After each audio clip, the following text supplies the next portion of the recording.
sizlarga musaffolik va iliqlik ulashamiz. Bugun sizlar uchun kutubxonamizdagi eng nozik va yoqimli rang ko'k rangli kitoblarni tavsiya qilmoqchimiz. Ko'k rang musaffo osmon, tiniq suv va xotirjamlik ramzidir. Bu kitoblar ham sizning qalbingizga ana shunday musaffolik va iliqlik bag'ishlaydi. Ko'k rangli kitoblar nega siz uchun muhim? Ishdan yoki o'qishdan charchagan paytingizda ko'k rangli kitoblar sizga tinchlik, xotirjamlik va ichki orom beradi. Ko'k rang ilhom va tasavvur rangidir. Bu kitoblarni o'qib, yangi g'oyalar va ijodiy fikrlar kashf etishingiz mumkin.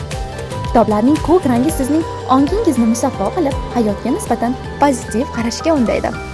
Shunday ekan, keling, kitob javonlarimizdan ko'k rangli kitoblarni toping va bugunning o'zidayoq uni o'qishni boshlang. Qalbingizdagi xavotirlarni aritib, o'zingizga va atrofdagilarga musaffolik ulashing. Uning beqiyos qudratidan bahramand bo'ling.